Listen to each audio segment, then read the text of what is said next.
The name Karen Read has become synonymous with one of the most controversial trials in recent memory.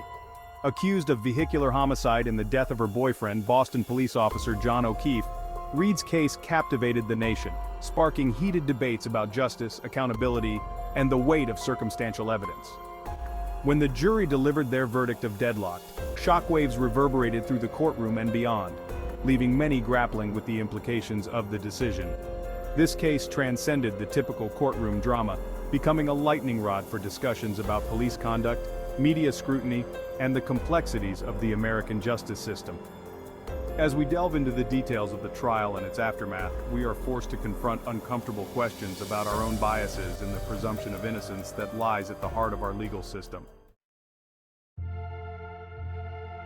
Before the tragic events that would forever alter her life, Karen Read was a respected professional living a seemingly ordinary existence. She was known for her dedication to her work and her ability to balance her professional and personal life with grace and poise.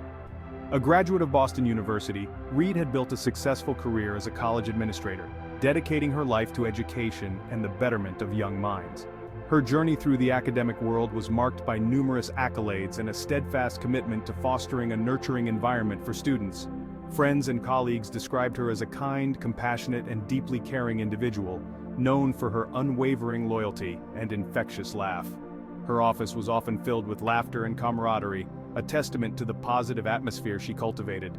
Behind her warm demeanor, Read possessed a quiet strength and determination, evident in her academic achievements and professional success. She was not just a figurehead but a driving force, inspiring those around her to strive for excellence. She was a woman who had overcome personal challenges, emerging stronger and more resilient. Her life was a testament to the power of perseverance and the human spirit's ability to triumph over adversity. Yet, in a cruel twist of fate, it was this inner strength that she would need to draw upon as she faced the most daunting challenge of her life, defending her innocence against accusations that threatened to destroy her reputation and her future. The courtroom became a battleground where her character and integrity were put to the ultimate test, and every moment was a fight to clear her name and reclaim her life. Throughout this harrowing ordeal, Karen found solace and strength in the unwavering support of her friends and family. They stood by her side, offering emotional and moral support, reminding her of the person she truly was. The legal battle was not just about proving her innocence, but also about holding on to her identity and the values she had always upheld. As the trial progressed, Karen's resilience shone through. She reflected on her journey, drawing hope from the belief that truth and justice would ultimately prevail. Her story became a beacon of hope for many, illustrating that even in the darkest times, the human spirit can find a way to endure and overcome.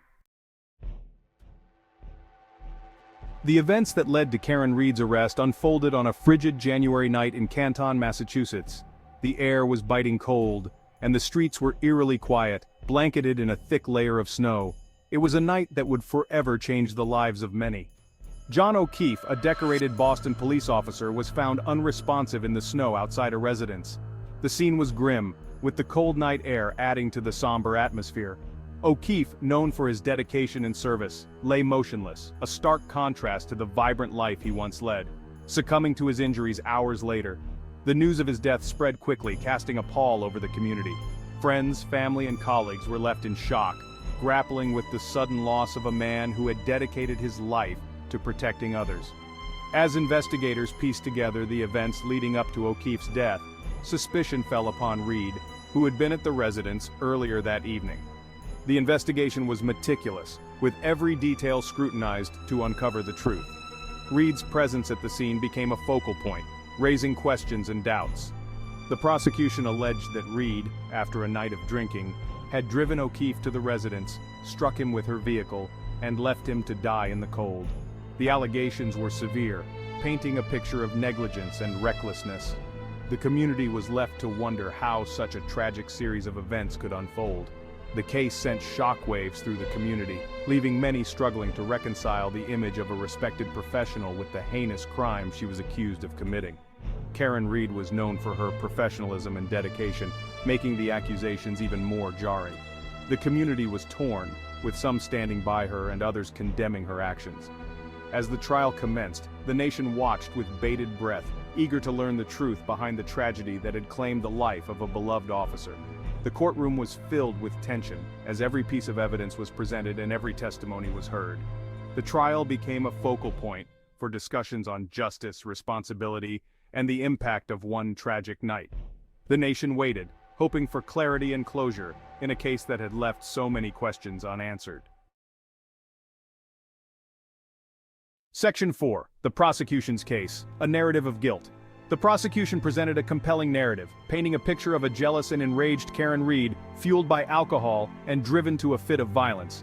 They meticulously laid out their case step by step, ensuring that every detail was scrutinized and every piece of evidence was highlighted to support their theory. They argued that Reed, upset with O'Keefe over a perceived slight, had intentionally struck him with her vehicle, leaving him to die in the snow. The chilling reenactment of the incident was designed to evoke a strong emotional response from the jury, making them visualize the horror of that night. The prosecution pointed to inconsistencies in Reed's initial statements to police, suggesting a consciousness of guilt. They emphasized how her story changed over time, casting doubt on her credibility and painting a picture of someone trying to cover up a heinous act. They highlighted witness testimony that placed Reed and O'Keefe at a nearby bar earlier that evening, where they were allegedly engaged in a heated argument. This testimony was crucial, as it established a motive for the crime, suggesting that the argument had escalated to a deadly confrontation. The prosecution also presented evidence of damage to Reed's vehicle, which they claimed was consistent with a collision with a human body. They brought in experts to testify about the nature of the damage, linking it directly to the injuries sustained by O'Keefe. The prosecution's case, built on a foundation of circumstantial evidence, aimed to convince the jury that Reed's actions were not merely a tragic accident, but a deliberate act of violence. They meticulously pieced together the events of that night, using every available resource to build a narrative that left little room for doubt. Their goal was clear: to portray Karen Reed as a cold and calculating individual who, in a moment of rage, chose to end a life.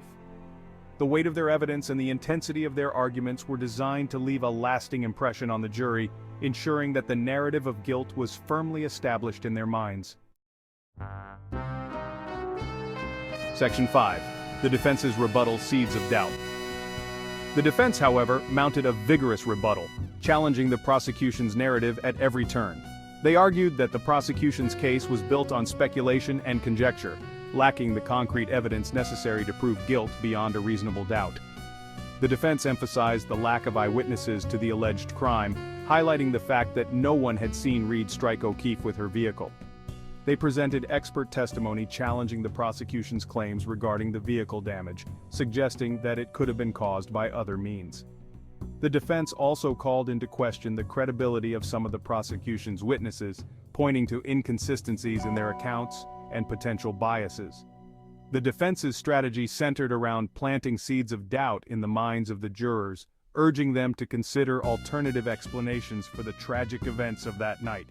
Now we have to sit back and wait and see if the real culprits are held accountable for the death of Officer O'Keefe, and if the group who seem to have conspired against her are charged as well. Stay tuned, I have a feeling we haven't heard the last of this case yet.